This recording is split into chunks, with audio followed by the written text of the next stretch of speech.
cannot say what's wrong or right. No. It's not hard to fool me. No. 'Cause I'm addicted to the good life. Yes. Yeah. Lead the way. I follow. No need to say. No. Where we are heading now, babe. I follow. To the edge of it all. To the edge of it all. So tell your good lies. 'Cause I'll buy no matter what. Yeah. Susceptible now. Before the moment flies. Ooh.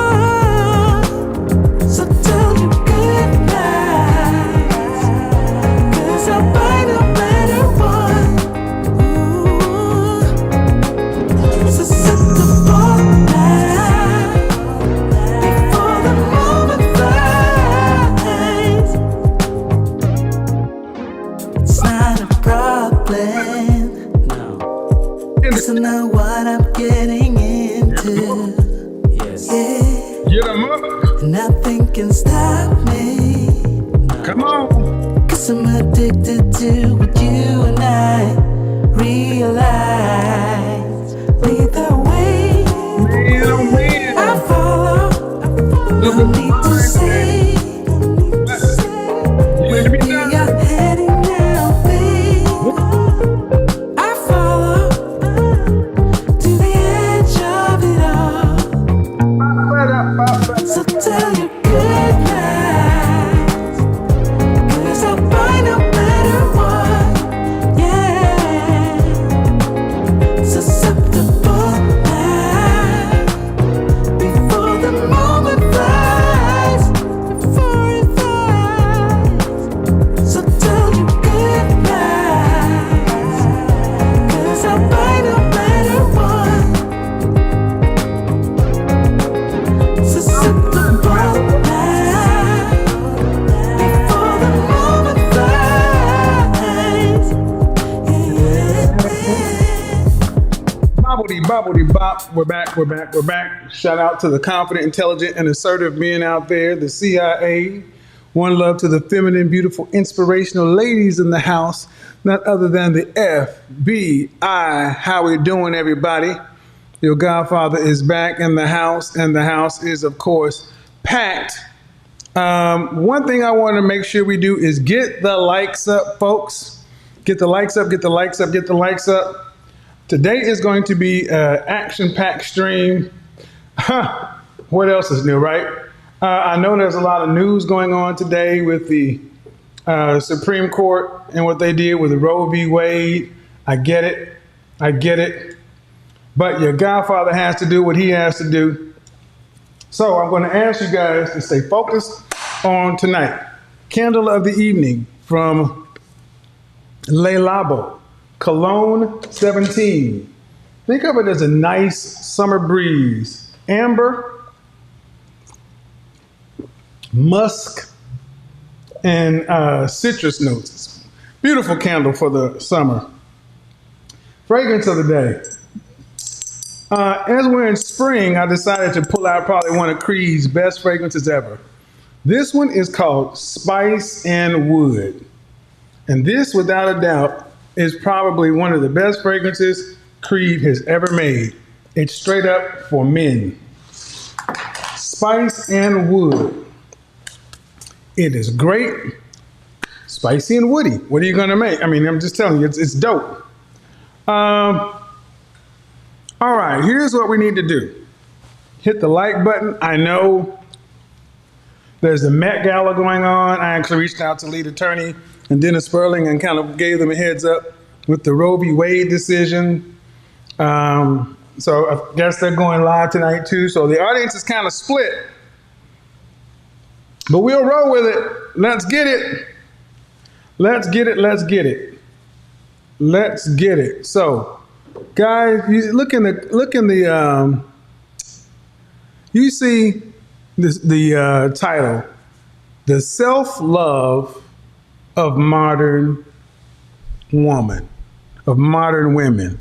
The self-love of modern women. We have heard, all you have to do is throw a rock in any direction, and you will hear these words: manifest, self-love,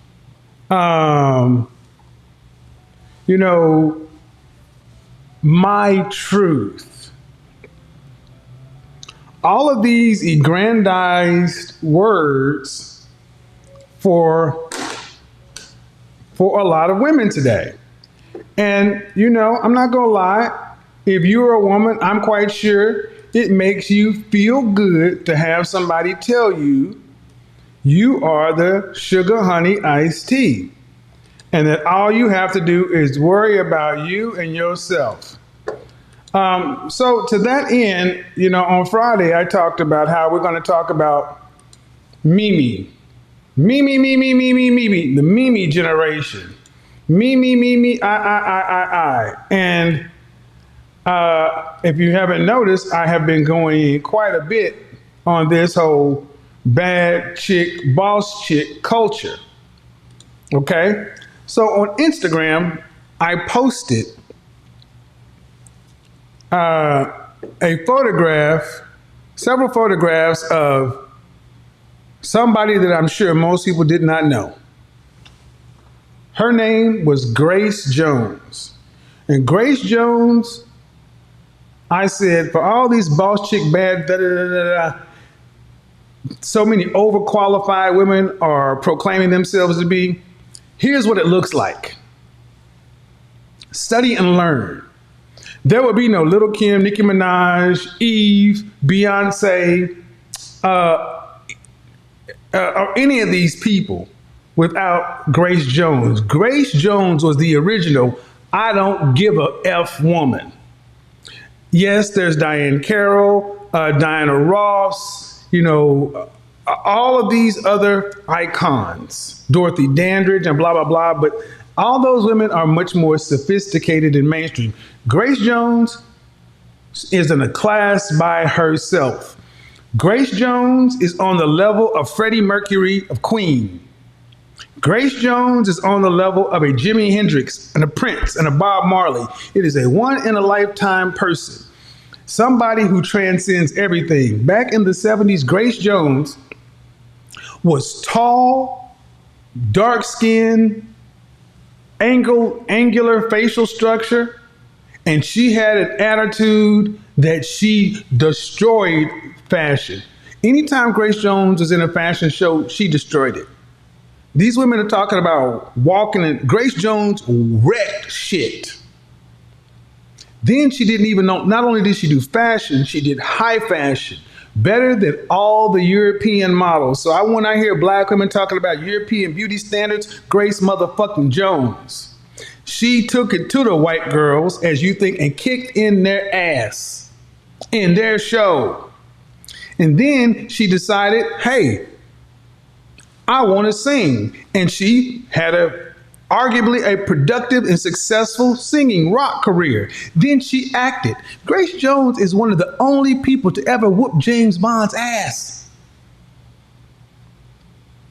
Now, that's Grace Jones. I don't give a hot damn about her personal life, who she was screwing, who her scandals. I said, if you want to know what an authentic boss chick, bad chick is, that's what I think of. And that's a high standard.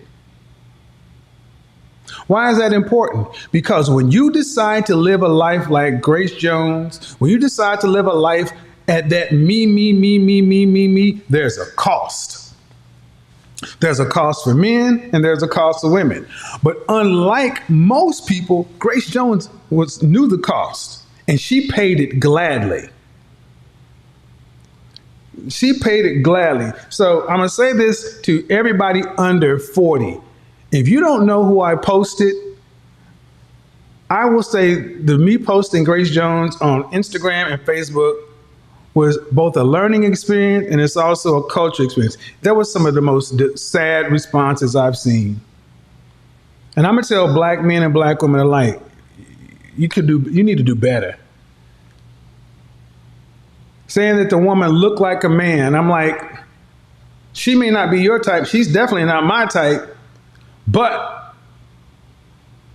come on, man. Look at what she did. See, we have a hard time separating whether or not we like somebody with what they did.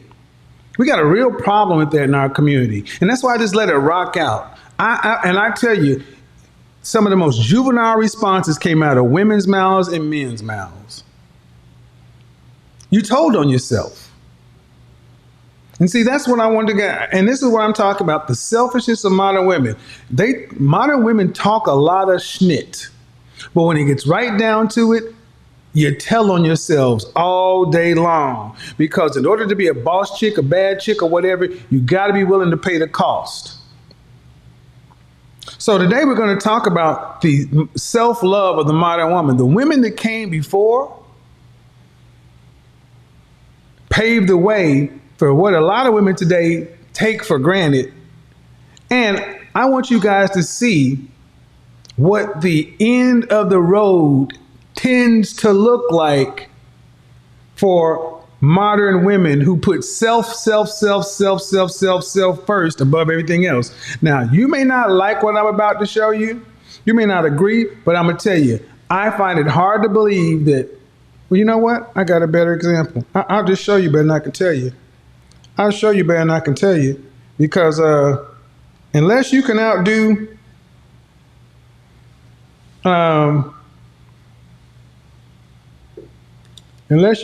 these two, you can't really say nothing. Can anyone live with Eartha?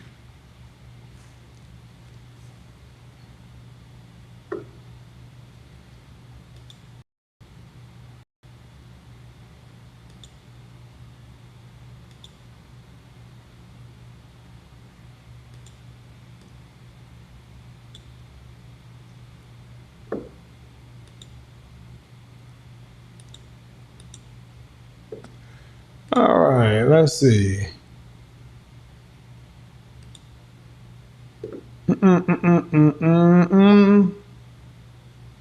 There we go. Picture in picture.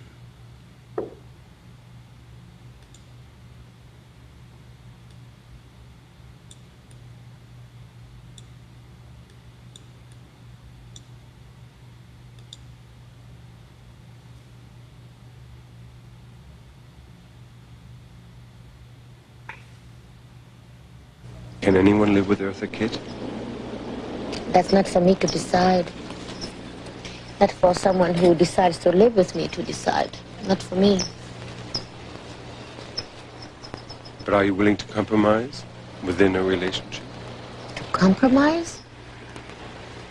What is compromising? Compromising for what? Compromising for what reason? To compromise? For what? To compromise. What is compromise? If a man came into your life, wouldn't you want to compromise?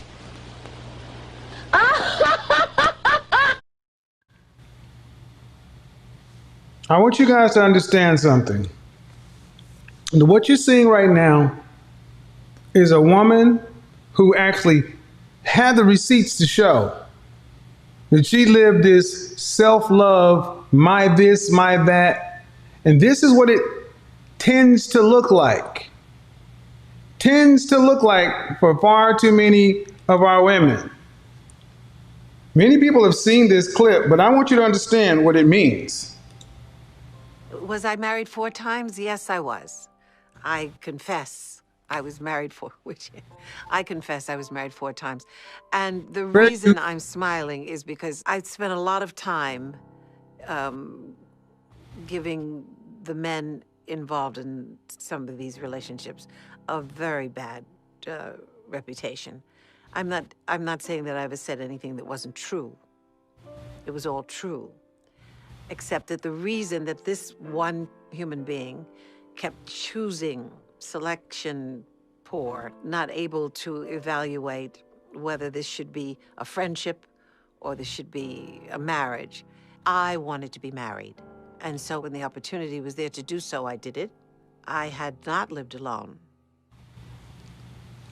That's Diahann Carroll. And unless you ladies think you can do better than Diahann Carroll, that's a 10. And see, let me also talk about this notion of 10. When we rate yourself on a scale of 1 to 10, 10 means damn near perfect.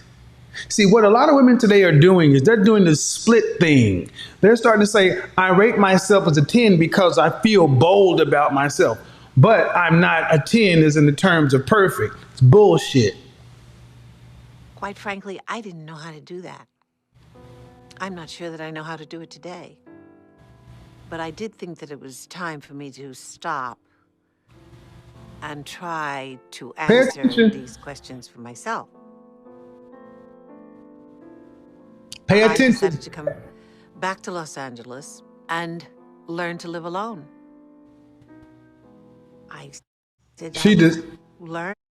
She decided to come back to Los Angeles at the end of life.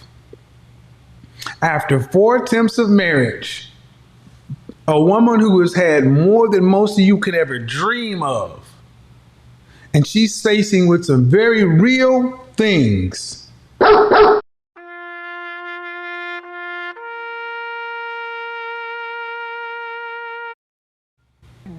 About me, not the role I play.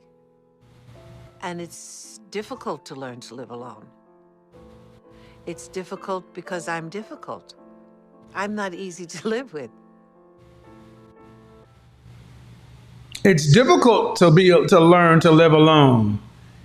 It's difficult to live with a selfish woman because selfish women are difficult. Now, you got 2 of the best that ever did it, that share your reflection.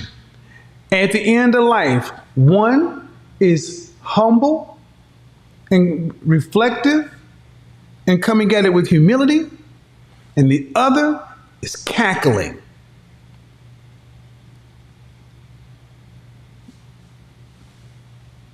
You know, you have 3 or 4 choices here that will give you a terrible day or a wonderful day. And there's no one else to blame except you. No one you're else. Here alone.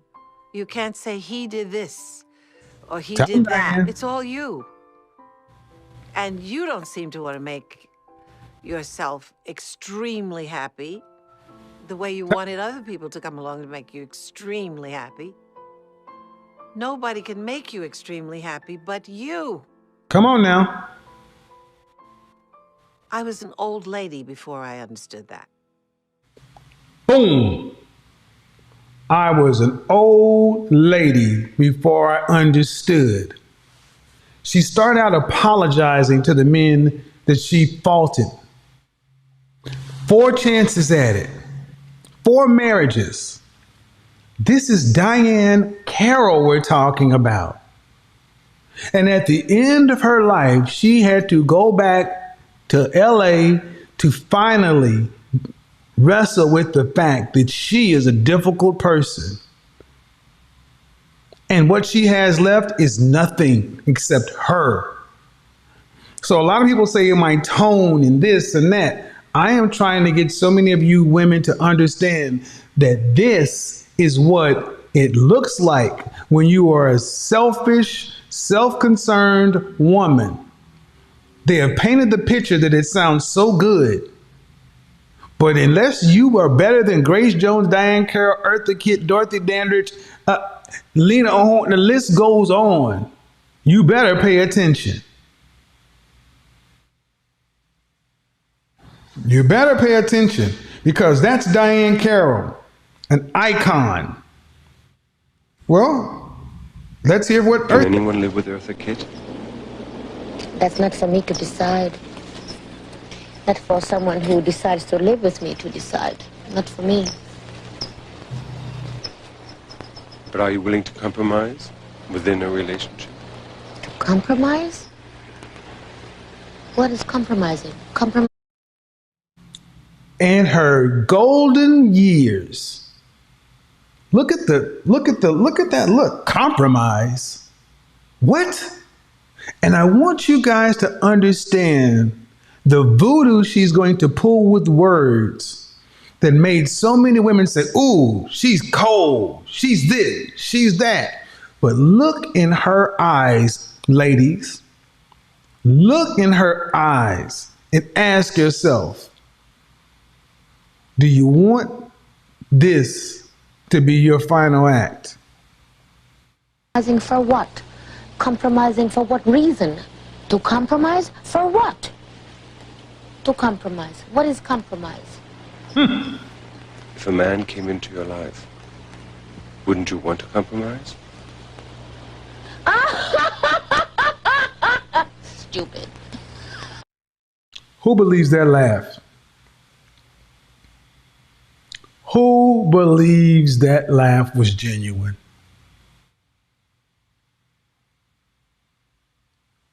But when you spent your life at this,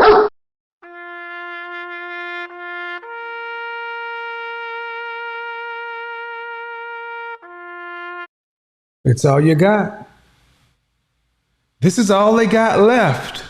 After all of that bad chick, boss chick, selfish, I'm me first, me, I don't care. It's all about me and my bag. This is it. And this is it for two of the best that ever did it. Two of the best that ever did it. Not your middle class self.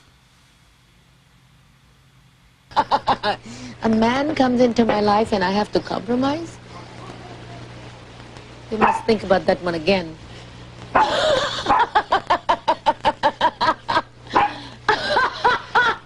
A man comes into my life and you have to compromise for what?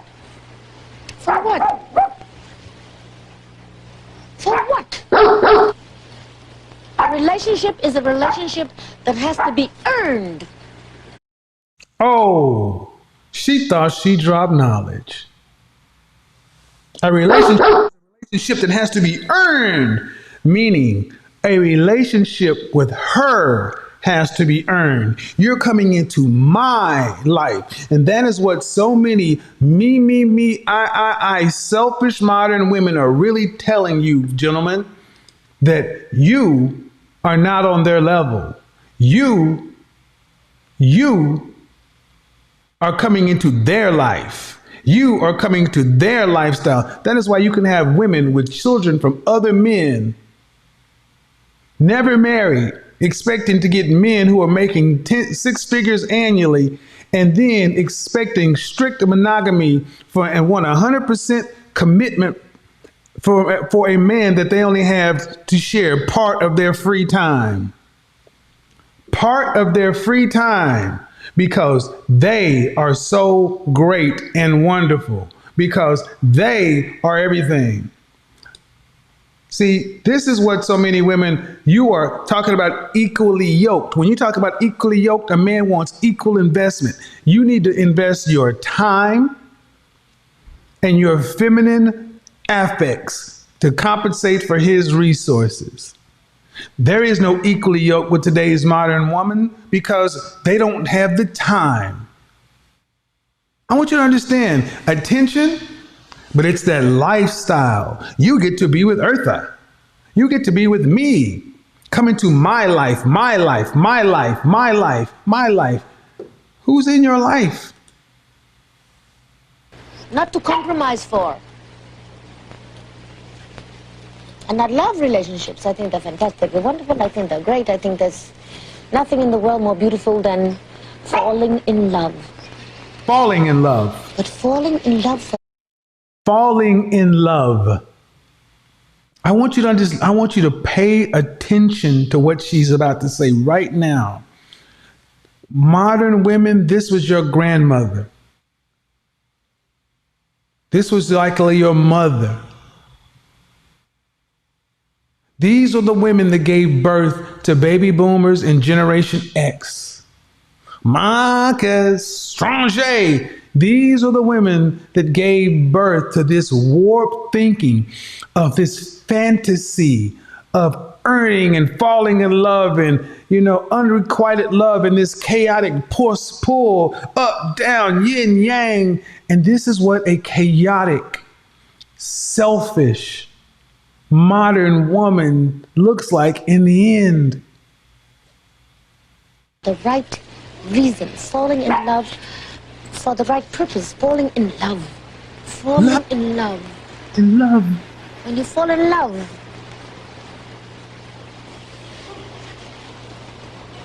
what is there to compromise about?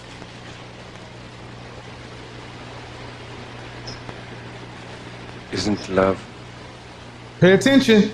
a union between two people? Or No. does Eartha fall in love with herself?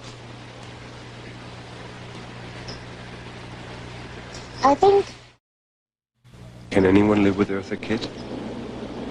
that's not for me to decide.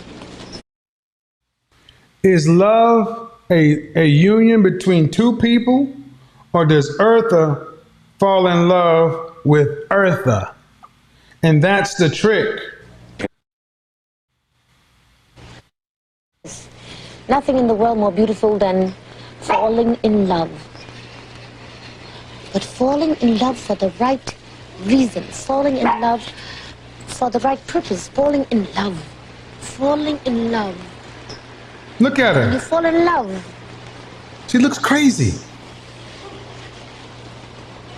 What is there to compromise about? Love. Isn't love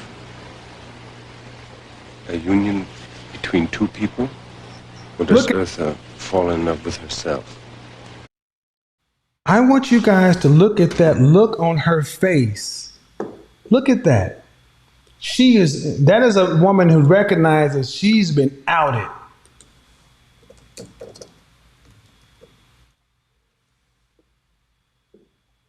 That is a woman who recognizes she's been outed. Dude. That is a woman who recognizes she has been straight up outed. And she's like, ooh, you got me. You got me, sir. You got me. You got me, sir. Look at the look on her face. That's what it became. That's what it became. Look at that. That's what it became. Ooh, Eartha. She's like, falling in love. What? Me? Falling in love? Who is that? No. You get Eartha. You don't get that. Look at that right there. Look at that. You can't make this shit up, folks. You cannot make this up.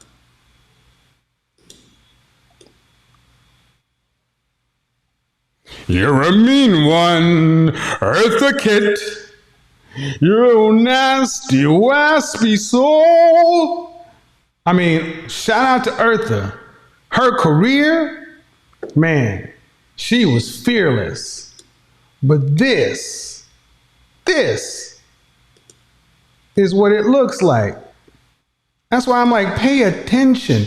Falling in love, in love. Look at that. In love. You're a mean one. Look at that. That's what it is. Because that's what they got left. There are no more games. There are no more balls. There are no more movie roles. There's just...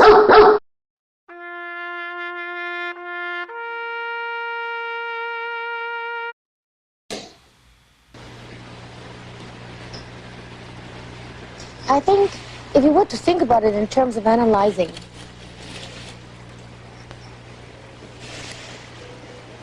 yes, I fall in love with myself and I want someone to share it with me. Boom! Eartha Kitt from the grave. just read you modern women your DNA. You fall in love with yourselves and you want someone to share it with you. Your love, your life, your world, your value, your truth. Every night you are seeing the spirit of Eartha. They want someone to, they're in love with the idea of love, but they fall in love with themselves. That's why they don't know who we are, gentlemen. That's why there's like, what?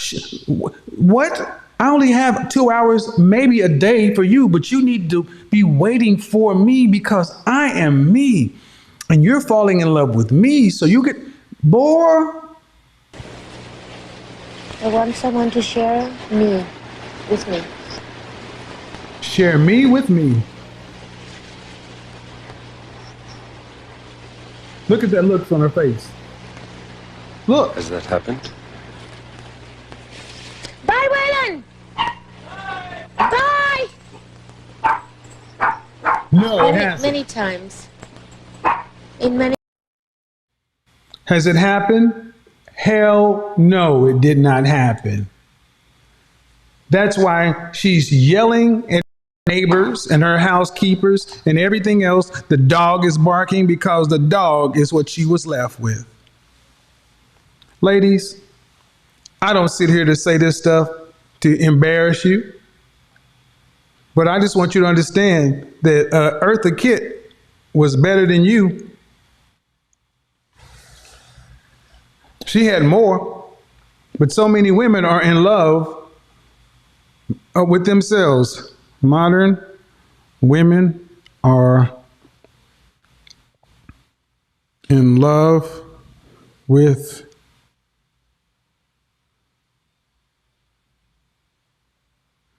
they're in love with themselves, folks. How else could you get it? You get somebody who can say they don't want to share and they've got children with other men. How else can you get someone who says they don't want to share and they have a whole 1, 2 children? Some have a marriage, have 1 child's father, 2 children's father, a whole career, a pet, family, and then activities. And they want us as men to take a part that's left over. And like Eartha Kitt said, she wants to fall in love.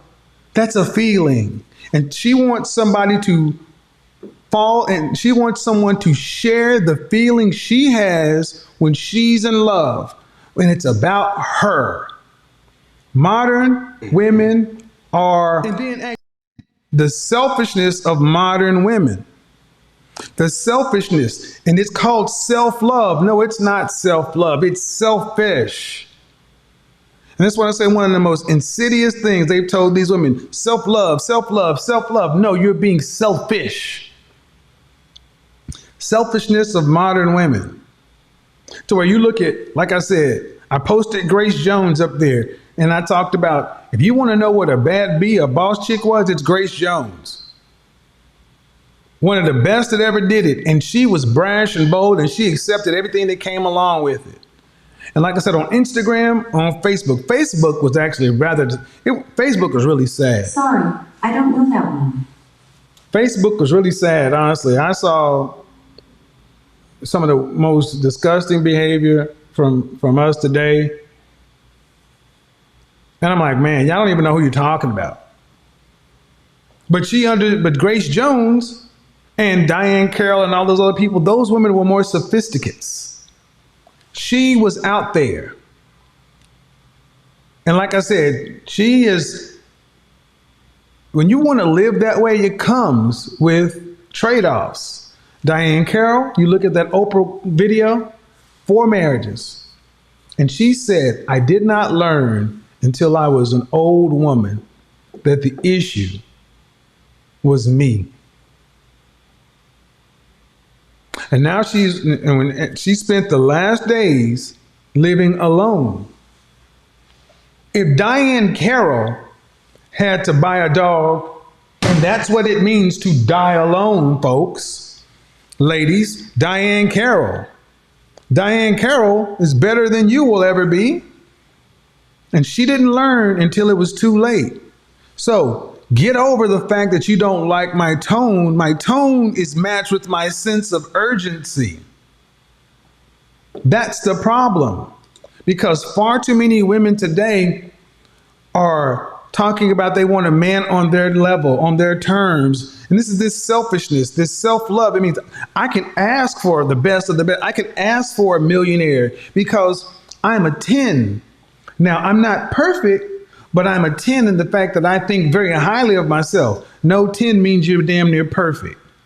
So when somebody asks, rate yourself from 1 to 10, 10 being the highest, you need to start adding 10 is almost perfect, because women are living this bifurcated life. They're saying, well, I'll call myself a 10 because it's an ego push. But if you say I'm a 10, does that mean there's no room for improvement? You have women that in one breath they'll say they're a 10, and in the next breath they'll say, yes, there's room for improvement. Then you ask a woman, do you like a man that's more down to earth, more humble, or full of himself? More down to earth, humble, but y'all are full of yourselves.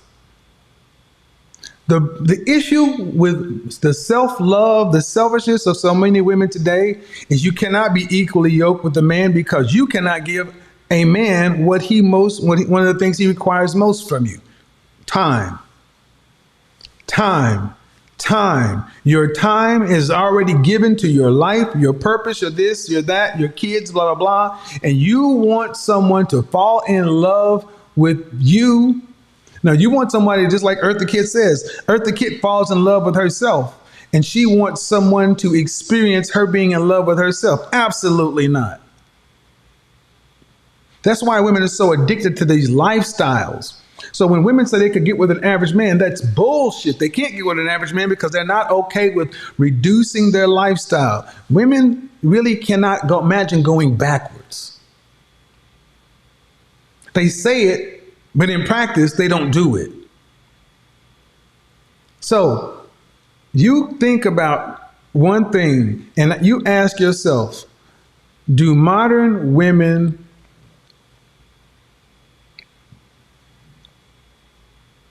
lack humility?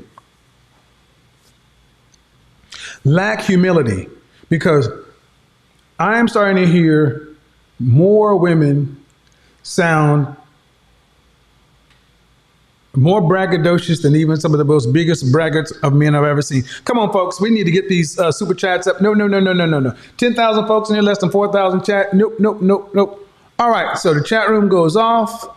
We're going to need at least 20 more people to hit the super chat. Absolutely not. Thank you, Lou Casely. She came through, but y'all folks come in and see Lou Casely put the big donation up, and I appreciate it. But I want other people to contribute to this as well as I'm talking, I'm teaching. I'm giving you examples of women who were big into self, but where did it end for them all? Where did it end for them all? And is the price worth it? Boom.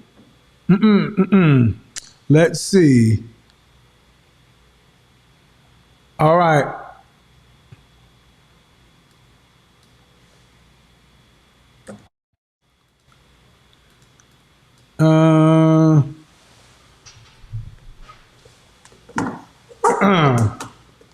I'm going to open up. I'm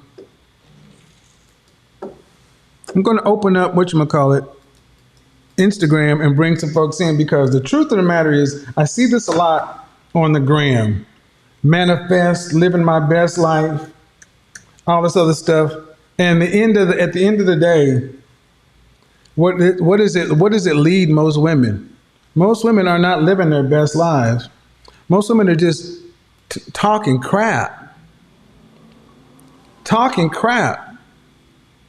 And I think it's important that you ladies go back and study. And I said this on Facebook earlier when I put up Grace Jones. I put that up because I really wanted to see how people were going to respond to real people.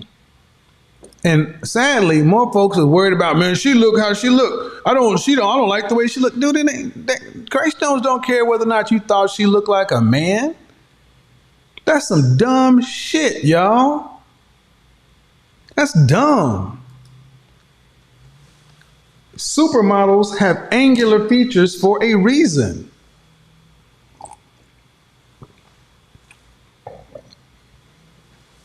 But I wanted to see how many women could actually go back and look at the women who they consider to be classic beauties. Classic, iconic black women. And then ask yourself, how do their lives end? How are their lives ending? How are their lives ending? How are your lives ending? And the thing is, self-love ends up as selfish for so many women, which ends up as being alone. Selfish ends up being alone.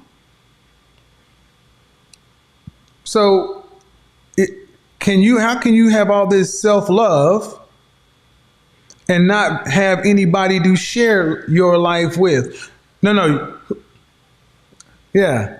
Self-love, but alone. Hello. Hi. How are you? I'm fine. Hey, I'm good. Good. Your first name? I'm Amari. The lady in the hat. Your first name? Amari. Amari. And then, ma'am, your first name? Roxanne. Roxanne. How old are you, Roxanne? I'm 48. 48. So have you been watching? Did you just join the broadcast? Because I've been on YouTube earlier. Yes. I joined on Instagram. All right. So I'm talking, and you said you're 27, how, ma'am? You're 48, and how old are you? I'm 27. 27. All right. So I'm talking about self-love. This self-love that turns into selfishness with modern women. And I profiled Diahann Carroll, who shared the fact that it took her to be an old woman and failing in 4 marriages before recognizing the reason she was alone is because she's difficult. Because she was difficult. Difficult. Okay. Difficult. And then I juxtaposed that with Eartha Kitt, Catwoman, sitting in a garden being interviewed, asking about could she compromise with the men, and she cackled loudly and laughed like a mad woman. With this glazed look in her eye. And I'm like, well, if these two women were some of the best that ever did it, what can you learn? So my theory, my supposition is self-love turns into selfishness, it turns into alone. What do you think? I had 27-year-old. I'll go next. Go ahead. Okay, so what I think about self-love is, if you don't love yourself, if you don't teach the person that you're in a relationship how you love yourself, if you're reciprocating that energy, returning it back, what's wrong with self-love? I feel like it's not selfish. You sometimes have to show somebody how to love you. And then these women that have been left alone, is it because what? It's because she found out she was the problem, or is it because she was messing with a manipulator who made her seem like she was the problem because he was unfaithful or... See, I want you to notice how well, first of all, you automatically went to why the woman left alone. She was alone because she's alone, because she's hard to deal with. That's what the woman said, because she said she was difficult. That's what she said. So let's stop trying to make men be the fault all the time. Hold on. That's what I want to do, though. I want to have conversations with women who we talk about what's going on with women, and women aren't making the cause be somebody else. We're all adults, and you're responsible for your stuff. Now, you say it's self-love. You teach somebody how to love yourself. You teach somebody how to love you, right? Correct. Mm-hmm. Who taught you how to love a man? My grandmother. That's that man, though. Everyone's not the same. That's fact. My grandmother just told me how she stuck it out with her husband. She told you how she stuck it out. What did your mom do? My mother is divorced. And your status? I am married Okay, how long you been married? for 3 years. Okay. Any children? I have one son. Not with your husband? No, that was my husband from a previous relationship.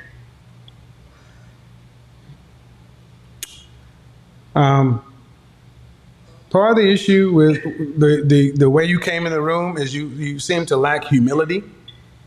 Okay. Because you're talking about you. Okay, how to love myself and teach somebody.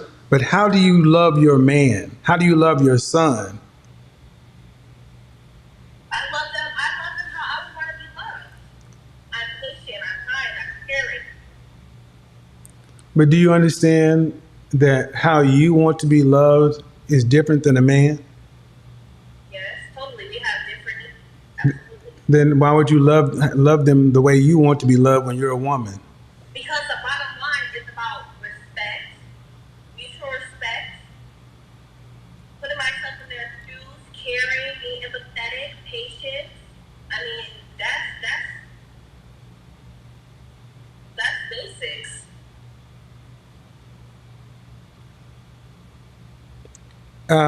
Okay.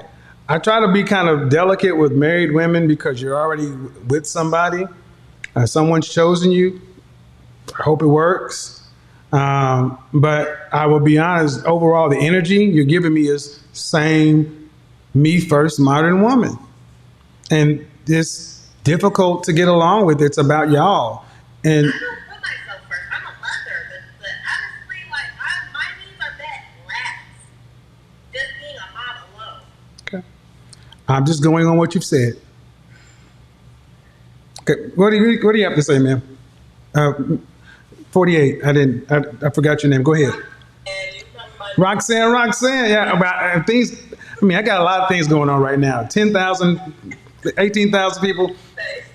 Go ahead. What do you got to add? You talk about celebrities that probably put monetary or material things above a relationship with a man. So any woman that puts material things or money first, they probably won't end up in a perfect situation when they get older. When they're not, men are visual, so when they get older, they don't have nothing to offer besides money or material things. Well, why do we use celebrity? I mean, because you give an example of celebrity. I'm just saying, but why do we use them? Why do you use them? Dear, it's not just me. I didn't start this, so don't make that just me. Okay, well, you just said Grace. You mentioned. Yeah, because I don't know your cousin. It's somebody we all know. That's why we use celebrities. The reason we use what's Hey, that's we not real life. excuse me. We use what's applicable. So unless you're gonna go and look, hold on. Okay. I really dislike when women want to try to argue the methodologies when it's used. You're the same generation. People use athletics, entertainment, sports as comparisons for life. We use people who have a common knowledge of, because you can't speak about everybody. And you said one thing about it. Well, if you put money first, well, do you watch my program? Yes. Does it sound like women are putting money first these days?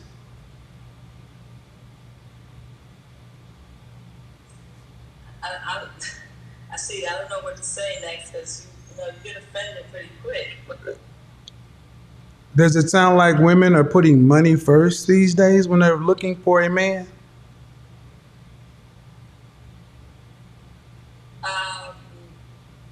You said we're putting ourselves first. Well, okay. I don't relate to those women. That's all I'm gonna say. Okay, I didn't ask if you're necessarily related to those women. That's not the question. The question is, of the hundreds, the thousands of women that have run through my show, what do most women put ahead resource or character? Resource on your show. It's not just on my show, ma'am. And see, that's the problem. My show is not a microcosm. And maybe that's not because it's not your experience. You think this is not the real world. It is far more real. I move around this country and it's the same. That's why I can take calls from Maine to California and get almost a similar outcome and similar result. And women who put money first, according to you, may have such and so forth. So by extension, even the women who call into the program who are putting resource, i.e. money first, it's the I mean, Chad, am I wrong? I mean, does the logic not seem to fit? No, the logic, you said it. You said show. This is all show. Women, let's be realistic. Women, it's at the end of the day, I want to be respectful, so I want you to speak. But I just want to say that this does not relate to the actual real world. Money, okay, money is just a tool. What city or state do you live in? I'm in New York.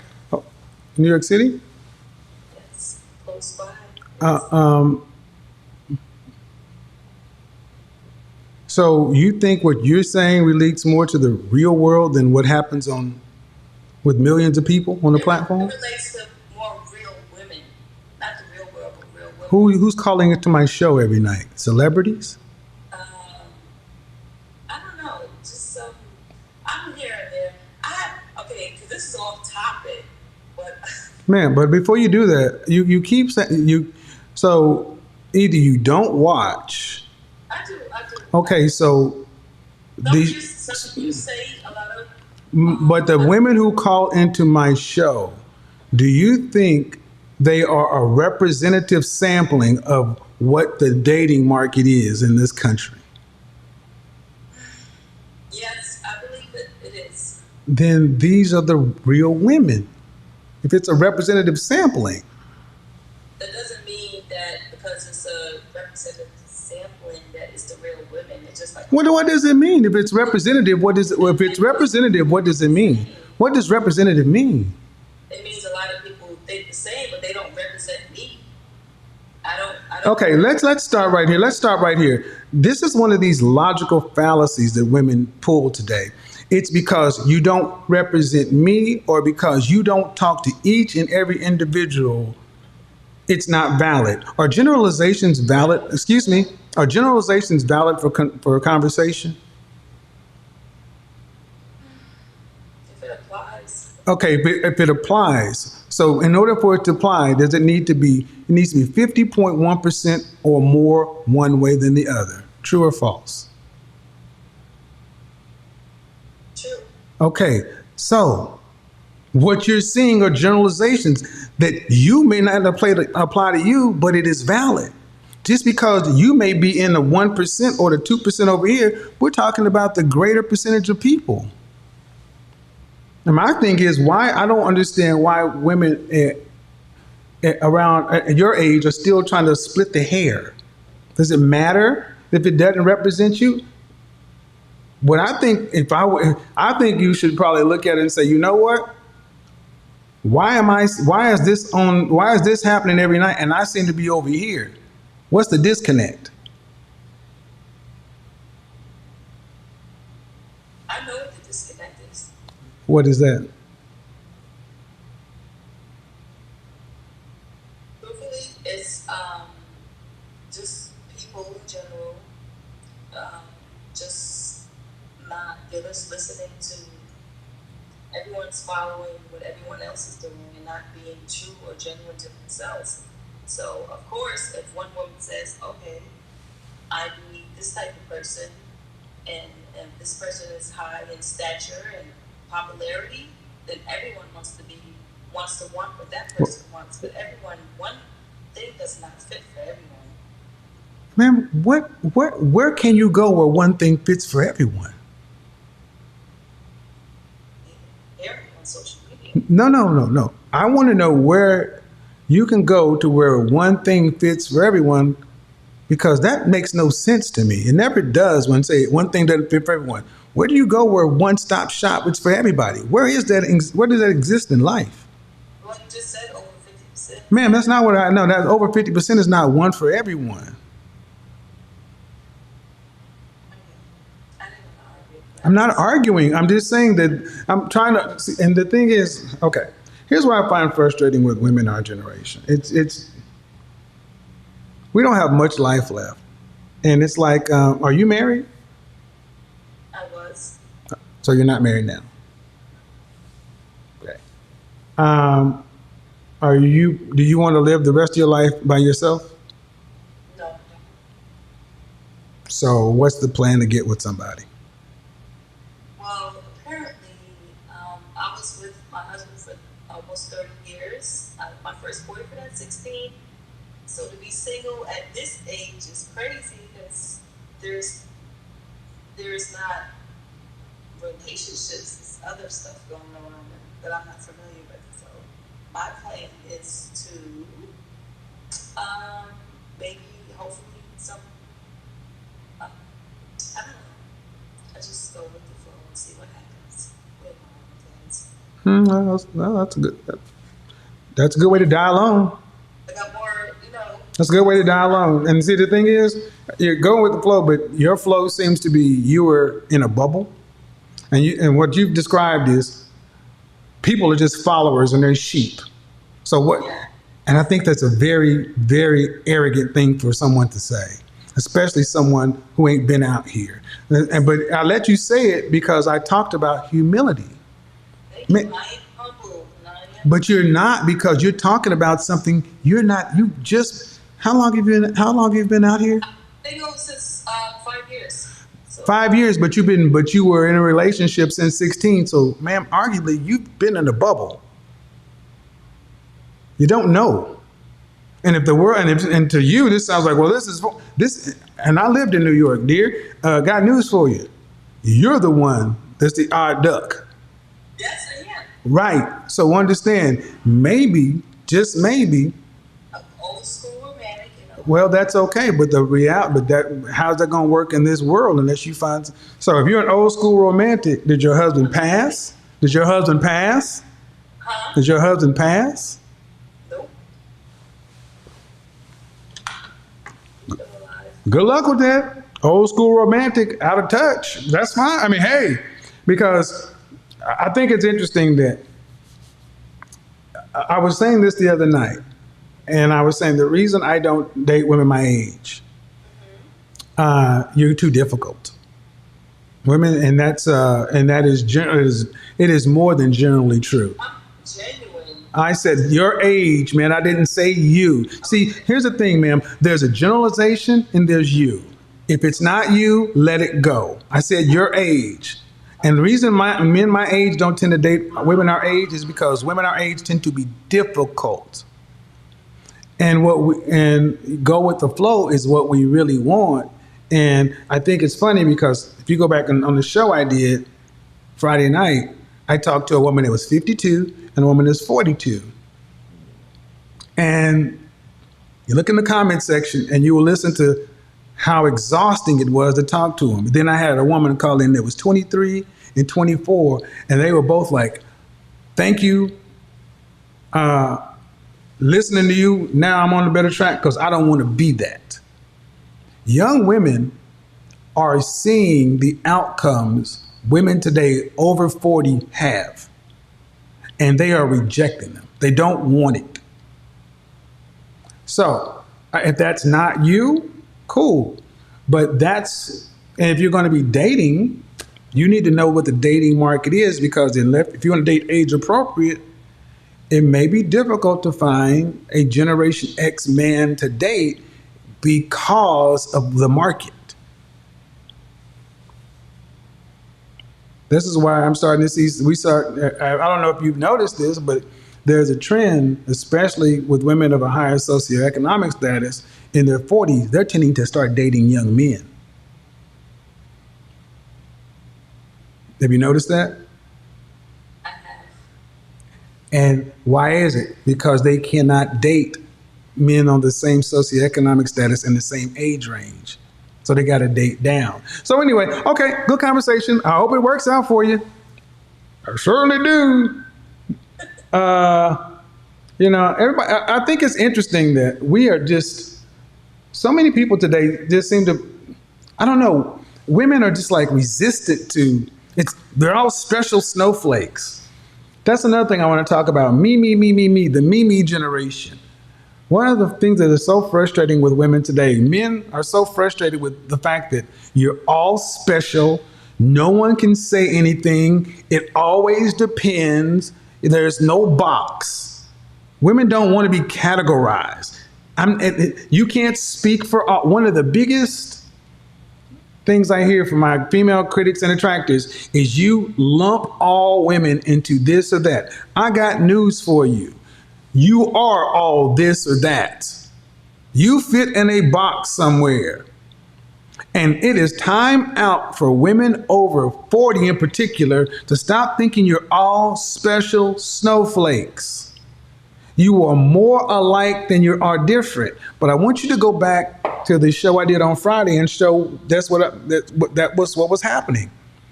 And why do women I think want to do that? It's because if they can do that, they can actually ask for higher price. They can ask for more. I mean, it's wise. Hello?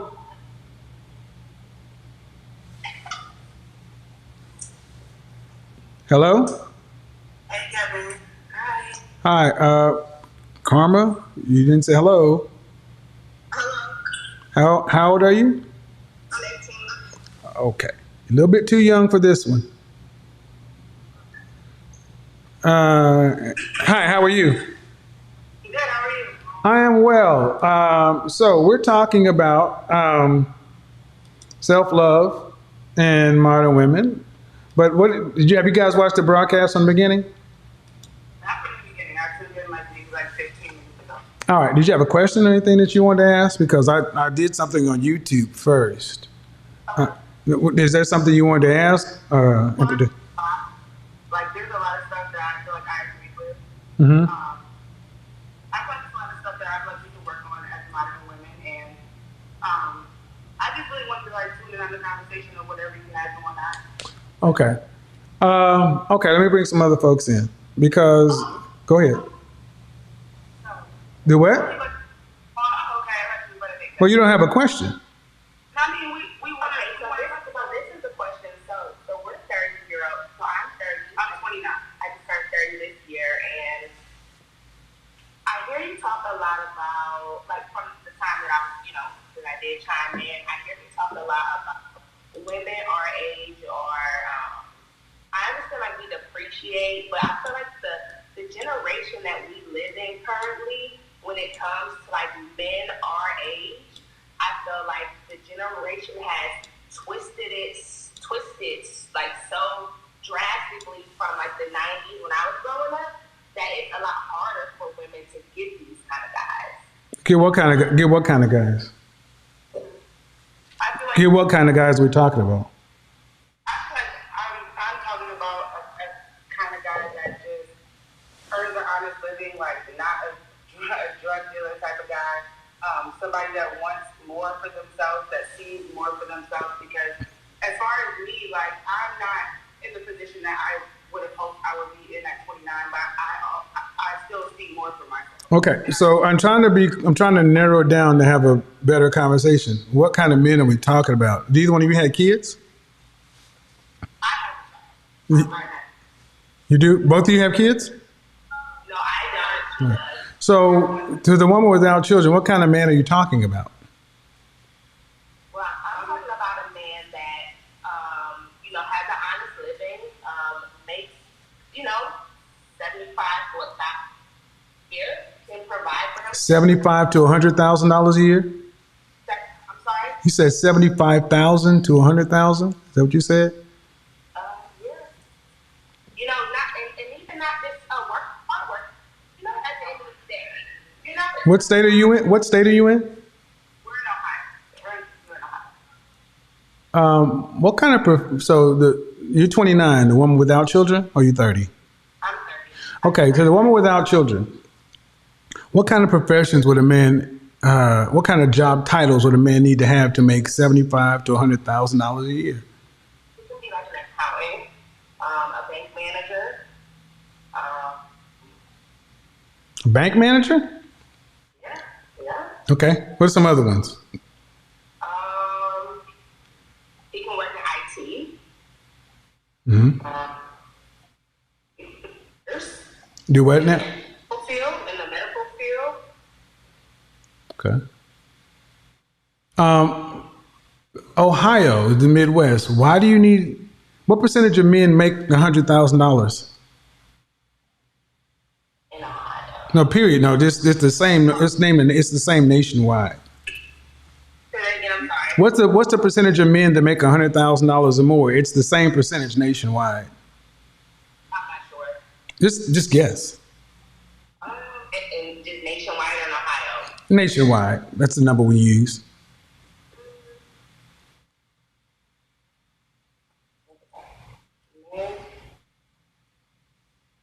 40%? Yeah, 60? 40? 60% of men make 40 to 60% of men earn $100,000 or more. So that means if you walk out on the streets, 4 or 6 out of 10 men earn 6 figures.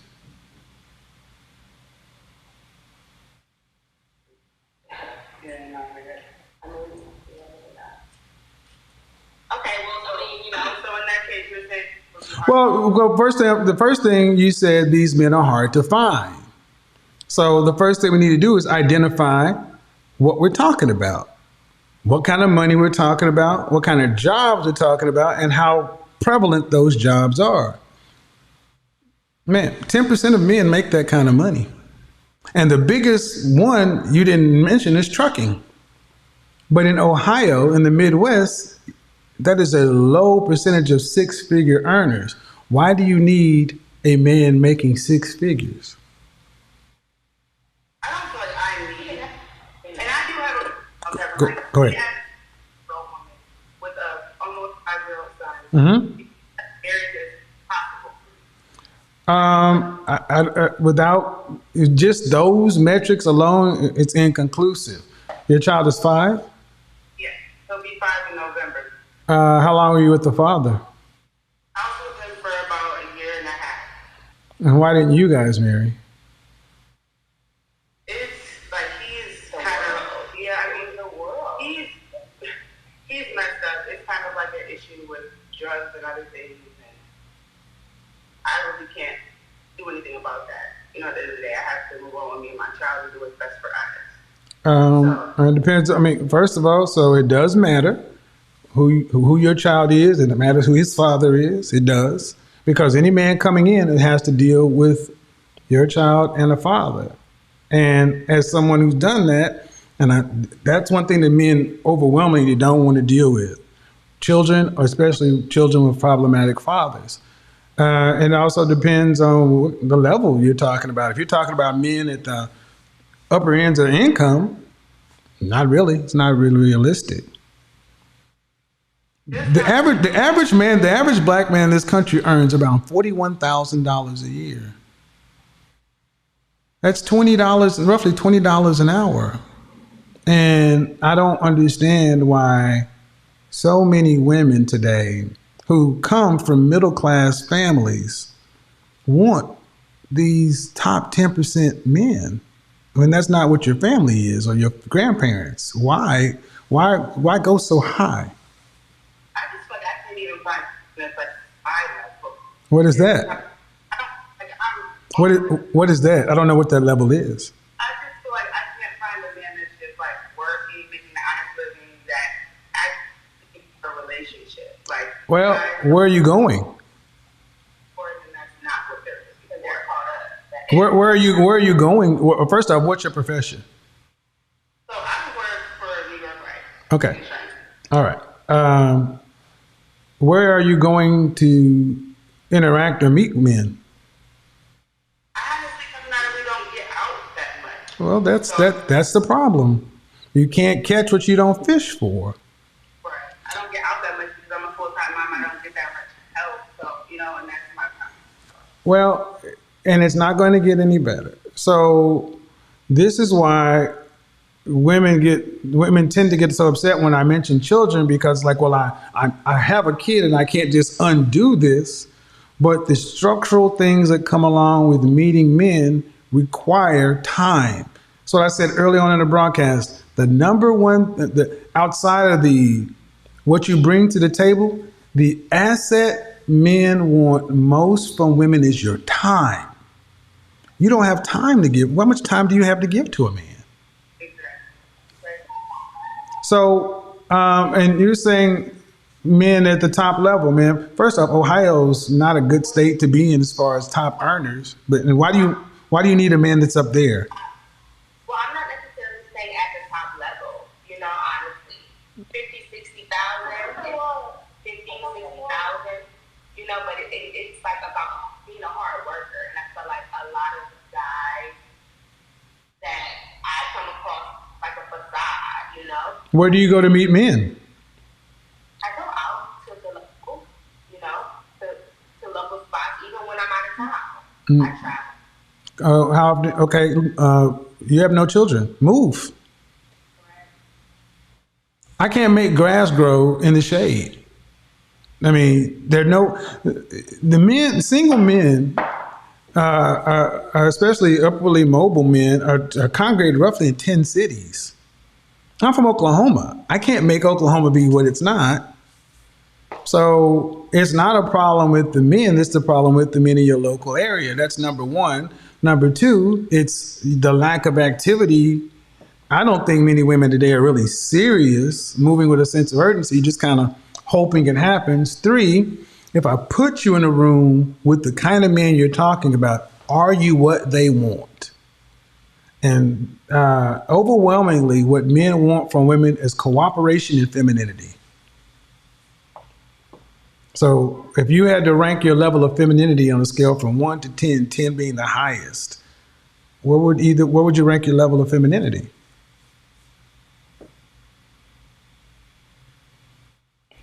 You're cut out. I would say mine's low because I'm in charge. Like I do everything. I'm like. Okay, so that means you're going to attract a feminine man. You, ma'am. 20. I think mine is in the middle, like a 5. Okay. I don't mind, I don't mind, like agreeing to certain things when it comes to, my man or allowing. Well, in the middle is women who that. Have my own voice to it. Well, see, I think that what black women call in the middle is really closer to a 3. Because in the middle are women that are just easy to get along and friendly. Yeah. Feminine women that are higher are much more cooperable and agreeable. In our community, women were raised to work and take care of themselves. You weren't raised to be feminine. So it's not. So what I'm trying to show is the issue is far more on you ladies' side than it is on the men's side. Because the men do exist. It's just, are you in a position to find them, and are you what they want? Because if I put you there, they got to pick you. And Ohio is the Midwest. It's difficult. So this is what I would suggest. I would suggest really looking to relocate if you're single and if you have a child. I know it sucks, but I can't change the structural things. So, all right, ladies, have a good. Thank you very much. Have a good night. All right, bye-bye. Yeah, the Midwest is hard. The Midwest life is tough, guys. I'm having my focus group tomorrow. I'm having my focus group tomorrow for the women here in Atlanta, and then it's going to be dope. It's going to be dope. It's going to be dope. Let's go on. If you've already been on, please allow other people to come on, please. The selfishness of women today is what we're talking about. Self-love is turned into selfishness. It's turned into self-aggrandizement. Hello? Hello. How are you? I'm great.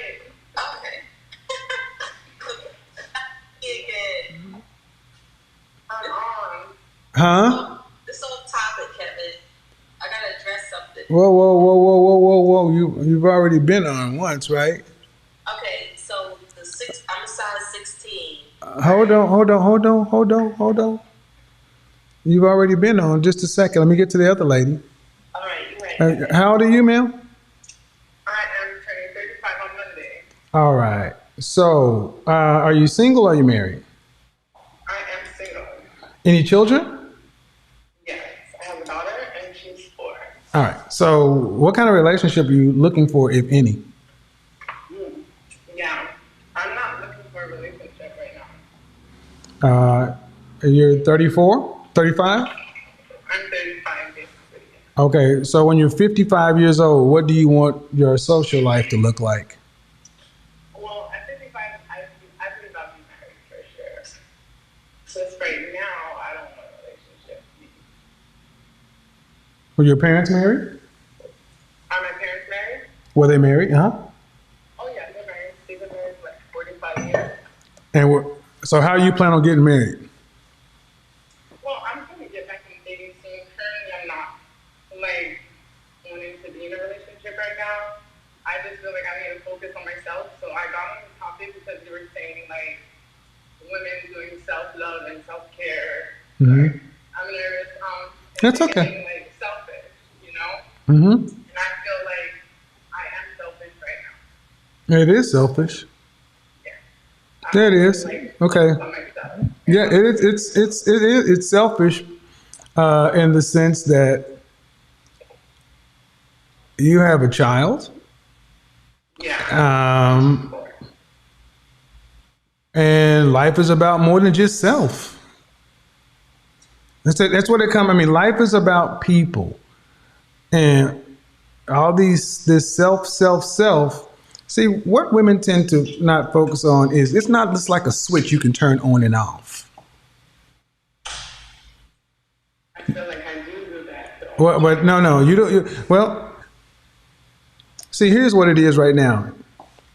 You don't know because you're not out there. But let's say, just like so many women were told, there's so many women were told to go to college, get a degree, and then when you get ready to have a relationship, go find a man. That ain't working because it's not that simple. For me like that, and I did go to college, and I did get my master's. And Of course, but all the stuff you got your master's for is what? What'd you get? What did you do all that for? Well, I went to school, so that All right. I didn't know what's going on out here. Okay, that's fine. You could be educated and know what's going on out here. Yeah. But what was the end goal of getting all that education? Absolutely nothing. I'm not doing anything in my degree. I mean, I have my MBA, so yes, I am in business. I do business things, but I'm like not excelling in this field. You know what I'm saying? So I don't feel like my degree was like. So so the way men listen, the way men hear that. Hold on. The way men hear that is it was a waste of time. It's a possibility, but it wasn't really like taking up all my time when I was. Okay. Like, Oh, it's still. You ladies, y'all don't understand how we look at things, and this is why when I tell you, you say I want to be married by 55. Okay. I feel like I will be married by 55, but You can't even let me finish the conversation. That ain't gonna happen. That ain't gonna happen. You ain't gonna be married by 55. There's a dog and a tombstone in your future. what?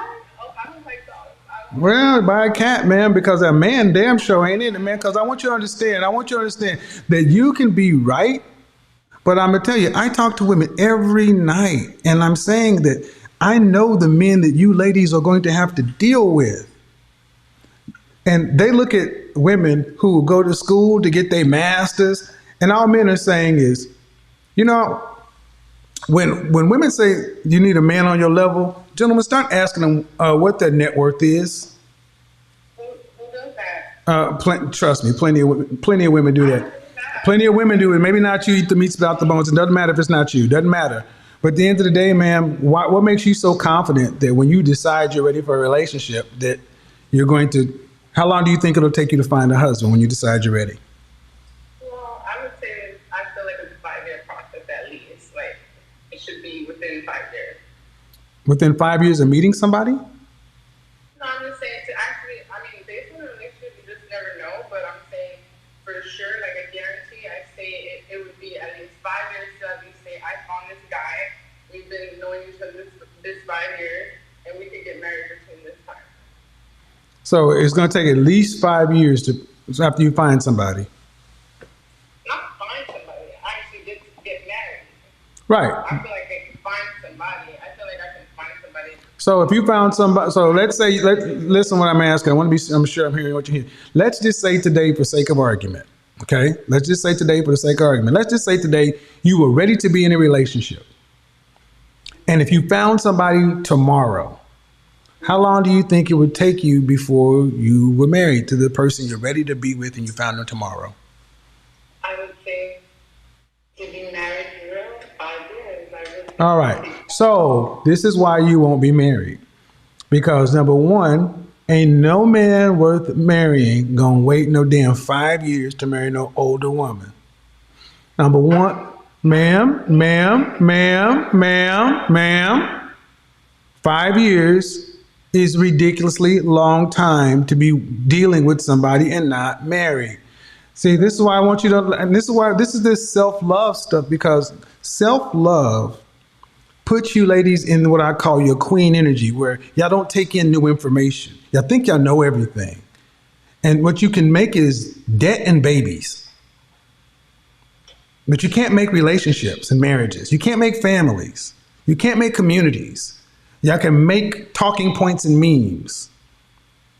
So 5 years, you're 35, and you say, I'll be married by 55. It's going to take you 5 years from the day you meet a person that is ready to be married. Why does it need to be 5 years if you're ready to be? It could be, honestly, it could be anything. There's so many possibilities. See, thank you. You can't make it up. There's so many possibilities. It's infinite. We're all special snowflakes, guys. This is why I tell women, why do you know? Because I listen. Yellow, it's the same pattern. It's the same pattern. It's just stuck in a loop. The possibilities are infinite. It's always possible. My truth, my this, my that. You can't define me. I know what I'm manifesting. It's just gobbledygook. It's voodoo. It's the same shit, different woman. It'll work in 5 years. So you'll have so your kid will be 5. Somebody's going to marry a single mother and wait 5 years. Will they get you want any more kids? I wouldn't mind having a son. But it just depends on the time and my age as well. Do you want to have the child before or after marriage? Honestly, it just depends on the person I'm with and the relationship that we have. Okay, let me ask a really serious question, okay? Do you feel like women should have a level of seriousness, structure, foresight, and planning in how they live their life? Yes. At what age do you think that should start? Where they're actually knowing where they're going and knowing what they want to do. At what age do you think that should start? I feel like you should definitely be doing that by 25 or 27. Have you started that? As far as like relationship, no. Okay, that's what I meant. Man, when I said all that stuff, that's what I said. That's all that's in relationships. Oh, okay. Right now, No. So you're 35. You haven't put any structure, foresight, planning. Or when do you plan on starting?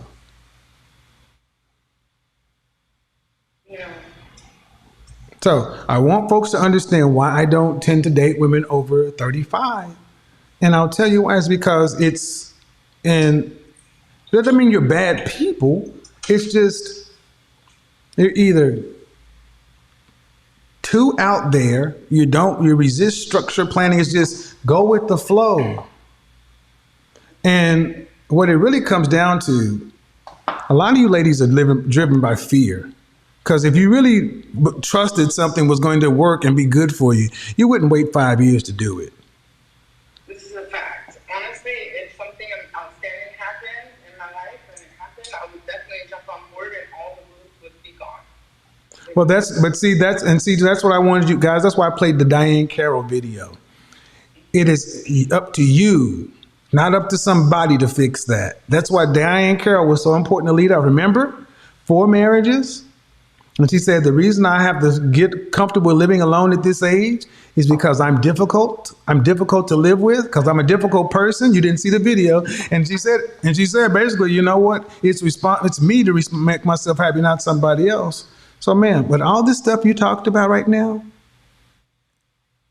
35, marriage by 55, it's a nice, it's a dream. Well, what if I get married at 40? I want you to understand, this may sting a little bit, man, but a 35-year-old woman, y'all sound like 14-year-olds. But what if you're almost 40, you're closer to 40 than you are to 30. And y'all talk like y'all are young girls. You're somebody's whole mother. What if I get married by 40? My daughter, when she was in high school, they talk like that. But I feel like, okay, I feel you. And you have a son? No, I don't. I have a daughter. She's 4. Okay. When your daughter, what are you going to teach your daughter a man's purpose in her life is?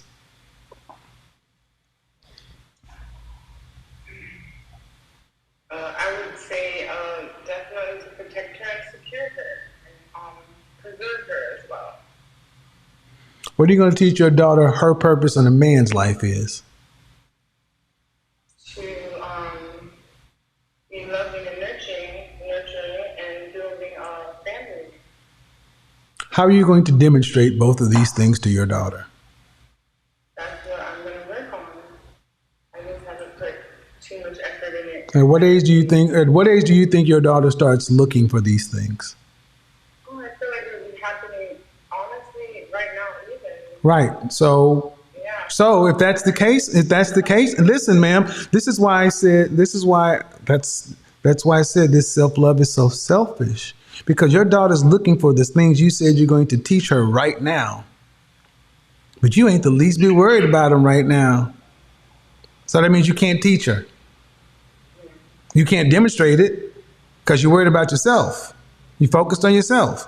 So by extension, you're not teaching your daughter what her purpose is in a man's life and a man's purpose is in her life. See how that works? So when I said self-love is not good for the kid, It's selfish. Yeah. because you have a whole child. All right, well, hope this helped to the audience. I appreciate it. Have a good one. So, and see, the thing is, I'm not supposed to say that, but it's like, when do y'all start worrying about anybody? It's like me. That's the me's are out here. It's strong. Me, I. And that doesn't mean that you don't have a life. But what it's supposed to mean is you're supposed to have a kid with your husband. So that means, hello. How you doing? I'm okay. How old are you? 24. All right. I'm talking about this. You have any children? Yes. Do you have any children? How many children do you have? I have one. All right. Have you been on here before? No, I watch you all the time. Okay. So what do you have on the topic? What did you want to add? I'm sorry. I know. Okay. You don't know the topic? Yeah, I can't bring you up to speed, unfortunately. I'm sorry. Okay, thank you, though, Kevin. I appreciate it. Okay, you too now. Bye-bye. Thank you. Bye. Okay. Hello? Hello? Not paying attention. All right, so hello. You got to take your headphones off. They won't work. You got to take those things off. They won't work. They won't work. Take them off. So I think it's interesting that, did you guys know that the Supreme Court struck down Roe v. Hello? Ma'am, I can't. Roe v. So that's gone. So now you better start making better choices, gentlemen. Hello, how are you, ma'am? I'm good. How are you? Good. How old are you? I just turned 29. 29. What do you got for me on the topic? I don't know. I didn't expect to be on, but I've been listening the whole time. Okay. I would consider myself like a modern woman, but I agree with like a bunch of the things that you say. Well, we're talking about self-love being selfish. Right. What do you think about that? I think to a certain degree it is selfish. I was doing the whole like probably self-love thing before I started listening to you, and I noticed that I was like pretty selfish in all of my actions, and you know it's that it is masculine energy to only focus on yourself, making money, taking care of what you got to take care of, and you don't have enough time to. It gets tiring. Let me. And hello, how at the bottom? How are you, ma'am? With the glasses. Oh, hi. How are you? I'm good. How are you? Good. How old are you? I'm 26. 26 and above you, ma'am. Hello, in the green. I don't think her audio. Yeah, your audio's not working. You're gonna have to bounce back and come back in. So you're 26. Okay. So what do you think about this whole self-love thing? I agree with your point about the fact that like our generation of women weren't necessarily taught how to be feminine, and like a lot of the push has been more about like focusing on your career, focusing on establishing yourself. And I feel like I'm kind of guilty of that. Like my focus has always been about my career. I feel like I'm pretty well established. Like I don't have kids or anything like that, but I definitely feel like I'm getting towards that age where like. And you're 26. I'm sorry. You're 26. Or 20. Yes. And you're 29. The other lady. And you're, Yes. Okay. Do either one of you want to be married? Yes. Okay. By what age? 26. By what age would you like to be married? So that was the weird part. So when I was growing up, I'd always tell myself like 27, 29, that was when I wanted to get married. And now it's kind of like I'm forcing myself to push it out to 35, but ideally I would like to get married by 30. Okay. But it just doesn't seem. 29. By what age do you want to be married? I would like to be married by like 32, 30. Are you seeing anyone seriously? I'm not. No, not at the moment. So now the work starts. So my question to you and all the ladies in the audience, all this self-love, going to get my education and this and that, all of it's meant so you can have resources to do what? Because now we get to the point in our relationship and it's like you got this, but not that. How are you going about? Go ahead. I mean, it's hard. Like, I am in a profession where I make enough money to, like, I've heard you have the conversation with them and, like, can you afford to be alone, like, for the rest of your life? I'm blessed enough to be in a profession where I can, so I don't necessarily fit in that category. But that doesn't mean I, don't want a man or that it's not important to me anymore. It's just that when you're talking about women, talking about people that are on their level, necessarily for me, it's not a financial thing, but it is the character that I'm really looking for. What is that? What are you? Okay, so what I'm going to ask? Do you want to be a working mom or do you want to be a stay-at-home mom? I don't think I'd be comfortable like not working ever again, but I definitely want to stay home with my kids at least until they hit like that school age where I can work while they're at school and then. School age meaning what? Kindergarten? What? I don't know what that means. How many kids do you want? I want one. Oh. That's selfish. That's selfish. Yeah, that's bad. Yeah. Just look up all these. No, I am too, and that's bad. Yeah, I'm not saying I stop at one. I'm just saying like You said you want one. That's bad. Yeah, no. I would be willing to have two. We're already going down a bad hill. You're already going down a bad hill. What? Willing to have two? Willing to have. I would like two. I just like one would be. I like. Why don't you want more than one child? Why would I want Why would you? Why not more than one child? What's the thought process? I like my relationship with my parents. I like how close our family was. I like, I don't know. We're really not. I mean, we're really not a family. We don't have enough kids. We're not a family. I'm an only child too. That's a lie. You're the only person. Yes. You like a lot of attention, and you get all the attention when you're the only child because there's nobody else. I agree. You do get a lot of attention. Okay, but what if the kind of men how many men do you know that say you only want one kid? I've only met like a very small. Okay, then that's already going to be a problem. Yeah. No, I'm not limited. Like I said, I'm open to more. I just, I like. See, I'm gonna tell you right now, when women say they're open to more, that just puts you guys up. When you have to be open to something, we don't want to hear shit from you. We want the women that already expect to come. That side chick, have fun with you. But if you got to be open to shit, I want women who are raised for it, who got a plan for it. That's like women like, I'm open to being submissive. I'm open to this. No.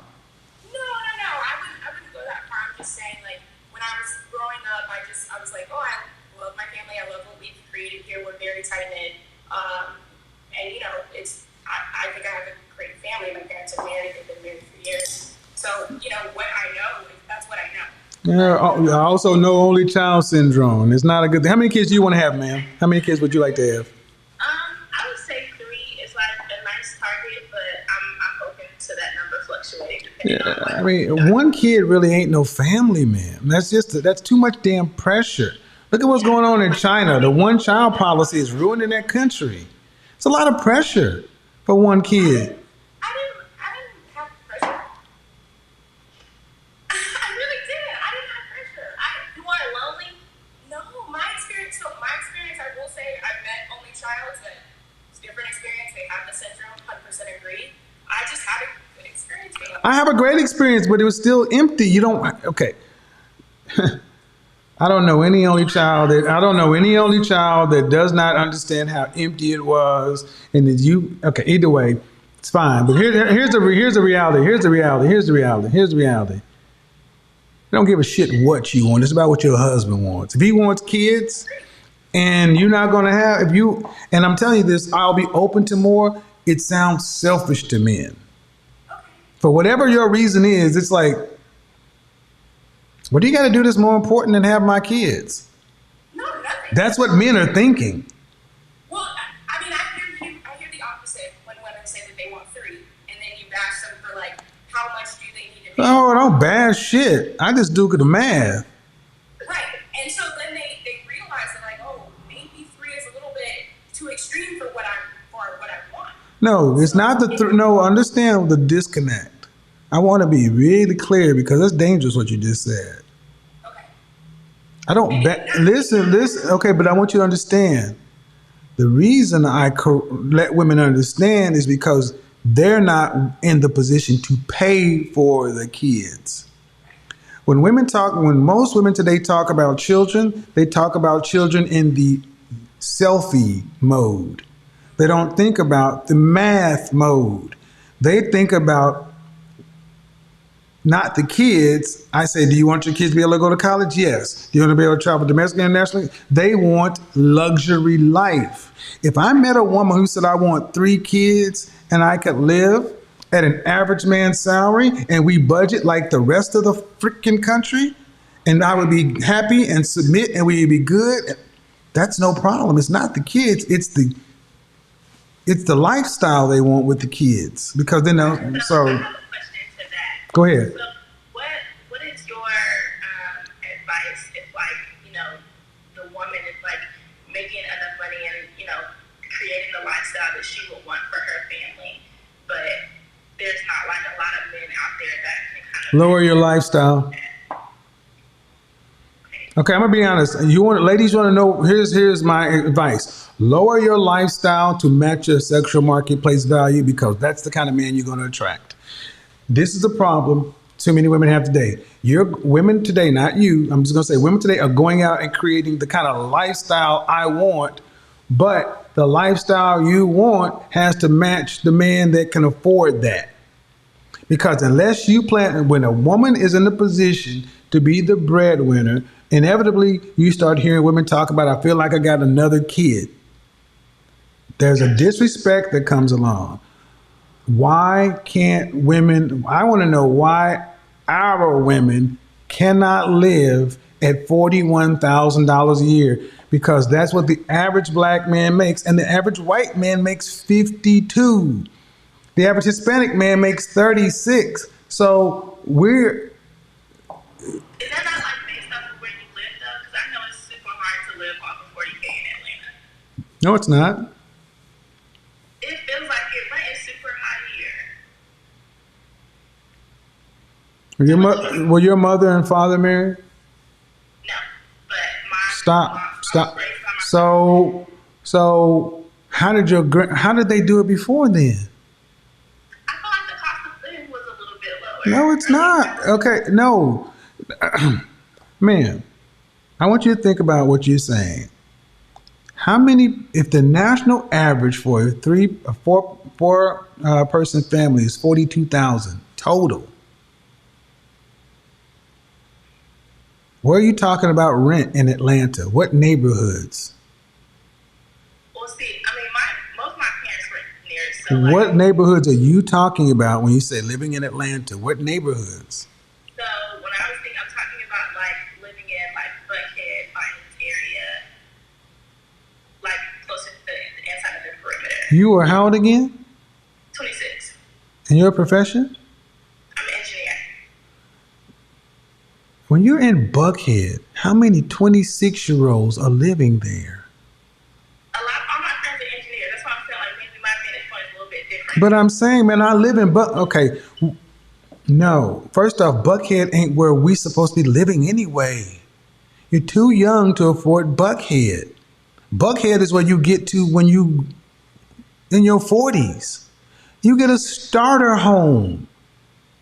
See, we got our generation, your generation, they want to go directly from college to Buckhead. And I'm like, when I was your age, I was like in an efficient, when I got out of school, I didn't finish engineering, but I went to work because I got sick. But I still worked I got in engineering, I worked in research engineering. So I'm working in a lab and I'm making good money in Houston. I'm living in an efficiency apartment with furniture from IKEA. Yeah. And a Ford truck, because you gotta start up. Y'all are trying to do too much in your 20s. Yeah.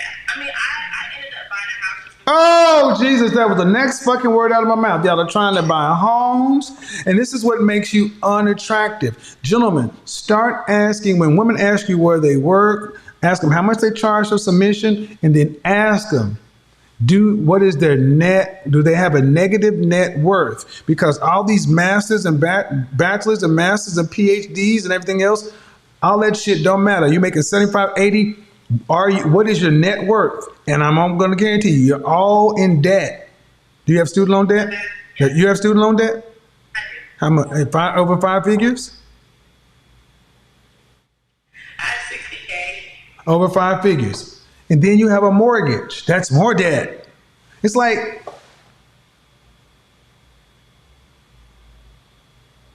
why aren't you living in an apartment somewhere? Yeah. And I guess my thinking, I was like, I know I was going to be in Atlanta for a while. When I looked at what my rent was versus what my mortgage is now, it's cheaper. So I thought it was a better option. Then why don't you see lots of unmarried, non-black women doing the same thing? Why don't you see them running out to buy houses in their early 20s? Because they're more focused on trying to get a husband. Yeah. So the question was the cost of living. You automatically, Buckhead ain't where you need to be. How many men who are engineers have homes in Buckhead at your age? Not many of them. And no, I wasn't talking about me. But I'm just saying in general. So what I'm saying is, one of the good things I think people should, because a lot of folks didn't take home ec. And if you're in your 20s and you're making an engineer, you're making double what most folks are making. You're not living in reality. So when you meet a man who's making, middle income, he can't afford your level of living. He may be a hardworking, decent man, But like it or not, ladies, you got to look in the mirror, and that's what you can afford to get on the market. That's what you can afford to get. What's in the mirror? Bucket naked, your natural hair out the shower. And I wish I could actually put a formula to it so I could say, that's what, you know what? That's what when we do the archetype, like this is what it is, because as an engineer, would you be able to date a man? Would you look at a man making $40,000 a year? That's all he's gonna make, ma'am. He's not. I don't want to hear he's ambitious and all this other bullshit. That's what I'm saying. I have dated guys that make around that salary range, and I feel like it always becomes a problem that like I make more or like I'm not in a position where I need them, and I've never been the type of person that's like a guy has to have this, and this in order for me to look at them. I just feel like it always. Well, if my show would have been around when you were 19 years old, you'd have heard you better find a boyfriend in school before you graduate and get married. Better find it. But because now you're out of school and you can't get men at that level, you got to get men on your sexual marketplace value, and there's going to be a mismatch. There's going to be a mismatch because there is what's called mate value. And 29 at the and what do you do for a living? I'm an attorney. I know, but I'm also a soccer coach. Like it's not. I went to law school to. Are you a Delta? No, sir. AKA? No, I was a soccer player. All right. So, Ebony the attorney. Why do you think I dropped my head when I said attorney? It wasn't because men. Why do you think that? Why do you think of them? I've heard your arguments, But do you think what I'm saying mirrors the real world? I do, and that's why, like, people call me crazy when because I talk about you or talk about your content a lot, and they're like, who calls you crazy? People that don't listen to you. Are they successfully married in healthy relationships? Some of them are. Some of them are. I have some friends that are married and Okay. have kids, and but specifically, I like to talk to the single ones about you. Oh well, yeah. Yeah, I'm trying to put them on to some knowledge here that I wish I, like you said. Well, here's what you do. Don't bring that stress to yourself. Just watch, and then once you get married, then they'll be like, "How did that happen?" That dude you didn't want to listen to. No, they aren't just as once they hear how it sounds, like they're not done. So, Okay, so why is it that non-black attorneys who are female can seem to get married in their late 20s? And it seems to be prohibitive for black women.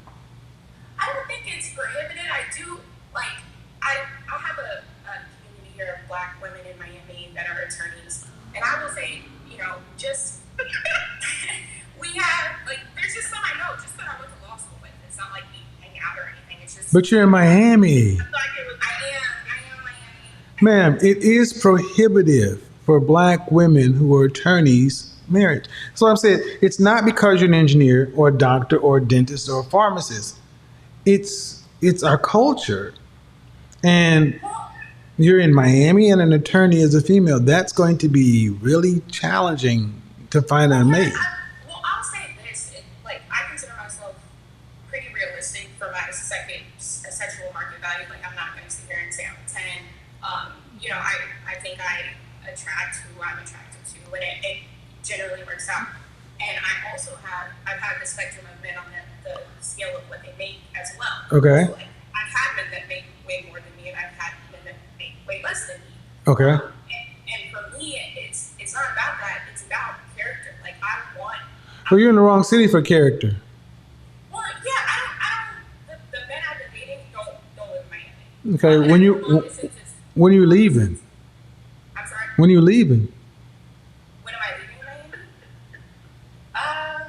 When I find a reason worth leaving.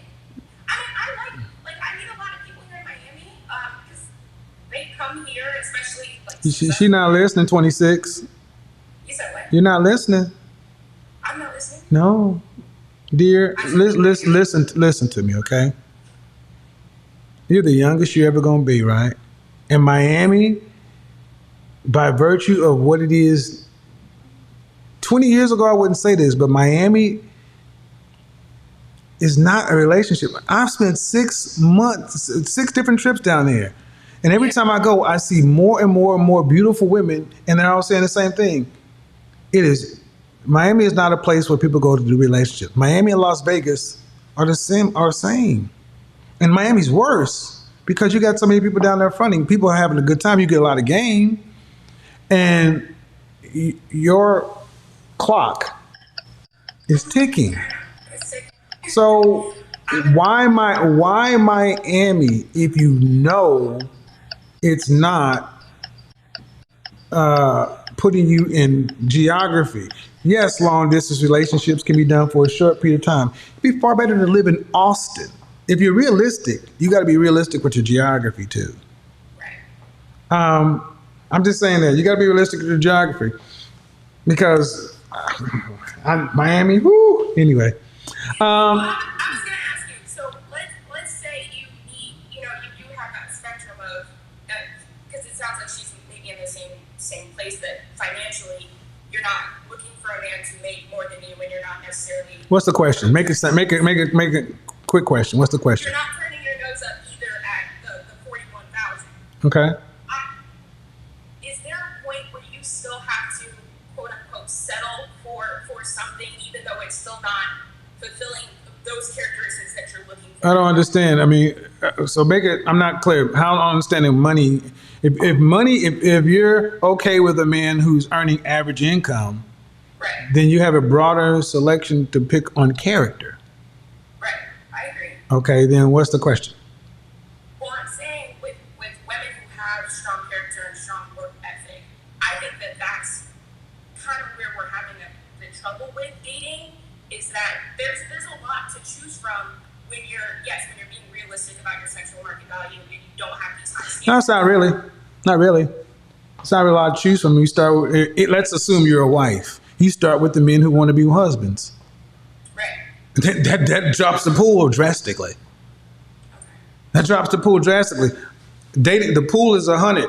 I'm dating. I'm a wife and I'm dating with the intent strictly to be married. Okay, cool. Do you want to be married? Good. In what time frame? 2 to 4 years? Click. 4 to 5 years? Click. When do you want? In 12 to 24 months. All right, 12 to 24 months. Your pool is all of a sudden, your pool is based upon what you perceive as character and then everything else. I'm talking about who are the men who want the outcomes you want. And I don't know many men who run down to Miami who look for wives. Okay. Yeah, no, I hear you on the geography part. Well, I'm just saying, so it's a matter of, what are the outcomes you want? And because the danger for you is the same danger that women run into in Chicago and Houston. You make money and the lifestyle leads you to get finessed. You get finessed. Because some guy can come through with the right game and kind of blase scoop and get about 6 months out of you. Next thing you know, damn, I'm 30. He's just 6 months older. Yeah, and I guess my question was going to be, do you think that we should be focusing on dating people that are older? Yes. Maybe that would Yes. Okay. Yeah, and your husband ain't your age. Your husband probably about 35. 35 minimum. Minimum. Because, look, I say this stuff, and there are times I wish I could be proven wrong, but I'm proven more right every day. The men who are you're looking for a man who wants to take on the responsibility of a woman in this and that. And an attorney, really, you should be an asset to a man.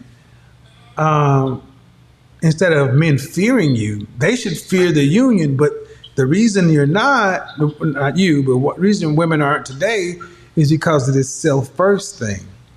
I gotta move it on out, but I would say that you gotta put yourself in the social circle. Are you in the social circle with men of value?